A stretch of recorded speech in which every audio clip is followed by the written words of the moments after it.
दोस्तों, जैसा आप बनना चाहते हैं वैसा नहीं बन पा रहे हैं तो उसका असली कारण गौतम बुद्ध की इस कहानी से आपको पता चल जाएगा। एक बार गौतम बुद्ध को एक सभा में भाषण देना था और जब सभा का समय हुआ तब बुद्ध वहां आए और बिना कुछ बोले ही वहां से चले गए। तब लगभग 100 लोग से भी ज़्यादा बुद्ध के सभा में उनका इंतज़ार कर रहे थे और बुद्ध के इस तरह के व्यवहार को देखकर सभी लोग बहुत चौंक गए, लेकिन किसी ने भी बुद्ध से कोई प्रश्न नहीं किया। अगले दिन फिर से सभा का आयोजन हुआ और दूसरे दिन भी सभा में लोगों की संख्या घट गई। इस बार लगभग 80 लोग सभा में बैठे हुए थे। बुद्ध सभा में आए, लेकिन इस बार भी बुद्ध ने वही किया, यानी बुद्ध इस बार भी आए और बिना कुछ बोले ही वहाँ से चले गए। लोग दोबारा से चौंके, लेकिन किसी ने भी बुद्ध से कोई प्रश्न नहीं किया। अगले दिन सभा का आयोजन फिर से हुआ, लेकिन इस बार भी सभा में लोगों की संख्या घटती जा रही थी। इस बार सभा में केवल 50 लोग ही आए हुए थे। बुद्ध सभा में फिर से आए और उन्होंने इधर उधर देखा और बिना कुछ बोले ही सभा से चले गए। उसके बाद कुछ लोग क्रोधित भी हुए, क्योंकि लोग अपना काम छोड़ कर आए हुए थे, लेकिन किसी ने भी बुद्ध से कोई प्रश्न नहीं किया। अगले दिन फिर से सभा का आयोजन हुआ। आप लोग इस कहानी को सुन रहे हैं। आप में से भी कुछ लोग मन ही मन ये कह रहे होंगे कि अरे कितनी बार सभा का आयोजन होगा, और आप लोगों को भी इस कहानी को पढ़ते वक्त इरिटेट होना शुरू कर देंगे। और जिन जिन लोगों को भी अभी इरिटेशन होना शुरू हो गया है, उन लोगों को ये कहानी बड़े ही ध्यान से सुननी चाहिए, क्योंकि यह कहानी आपके लिए ही है। अगले दिन फिर से सभा का आयोजन हुआ, लेकिन इस बार सभा की संख्या और ज़्यादा घट गई थी, यानी इस बार सभा में मात्र 30 लोग ही आए हुए थे। फिर उसके बाद बुद्ध सभा में आए, थोड़ी देर मुस्कुराए और फिर वहाँ से चले गए, यानी बिना कुछ बोले ही वहाँ से चले गए।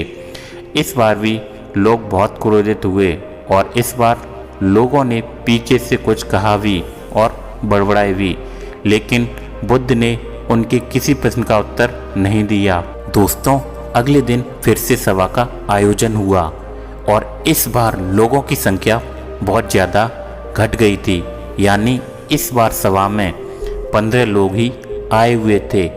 इस बार भी बुद्ध सभा में आए, लेकिन इस बार बुद्ध अपना आसन ग्रहण कर लेते हैं।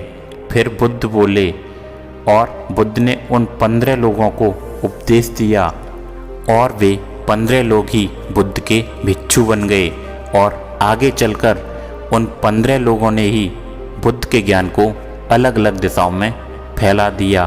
फिर एक दिन बुद्ध से किसी ने पूछा कि बुद्ध, आप कई दिनों तक बिना बोले ही सभा से क्यों चले जाते थे? फिर बुद्ध कहते हैं, मैं उन लोगों को खोज रहा था जो लायक थे कि पहले दिन 100 से भी ज़्यादा लोग आए हुए थे।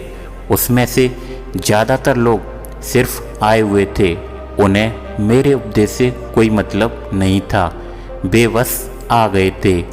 और उसमें से ज़्यादातर लोग सिर्फ ये देखने आए थे कि सभा में क्या होता है। वे मेरे काम के लोग नहीं थे, क्योंकि वे लोग मेरे ज्ञान को औरों तक नहीं पहुंचा सकते थे। मुझे तो उन लोगों की खोज थी जो मेरे ज्ञान को लोगों तक पहुंचा सकें।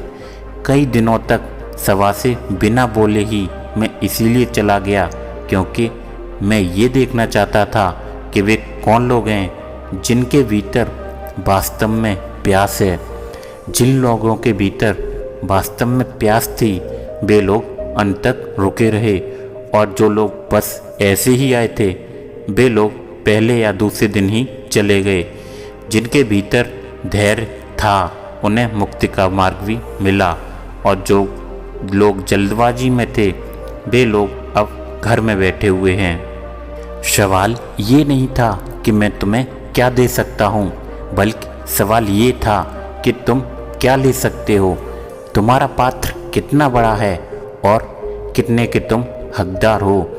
जितने के तुम हकदार हो उससे ज़्यादा तुम्हें नहीं मिलेगा। फिर वह व्यक्ति बुद्ध से पूछता है कि बुद्ध लायक कैसे बने।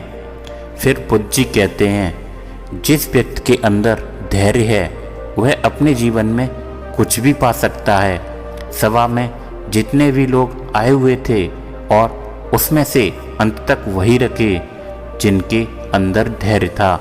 चाहे तुम्हारे जीवन में तुम्हारा लक्ष्य जो कुछ भी हो, लेकिन तुम बिना धैर्य के सफलता के सीमा तक नहीं पहुंच सकते। फिर वह व्यक्ति बुद्ध से पूछता है कि कोई व्यक्ति अपने भीतर के धैर्य को कैसे बढ़ा सकता है।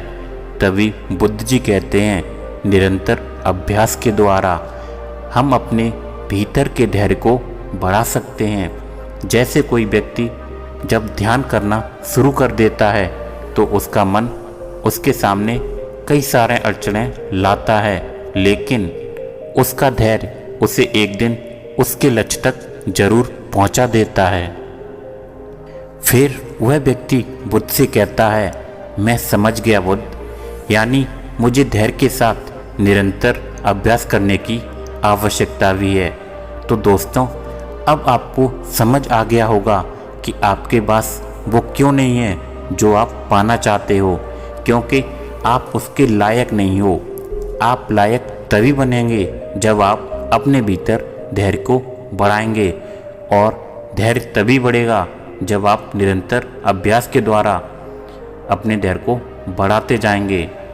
तो दोस्तों, खुद से ईमानदारी के साथ एक प्रश्न जरूर पूछिए, जो आप भविष्य में बनना चाहते हैं उसके लिए क्या आप धैर्य के साथ कर्म कर रहे हैं। अगर इसका उत्तर नहीं है तो अपनी असफलता के लिए जिम्मेदार आप खुद ही होंगे।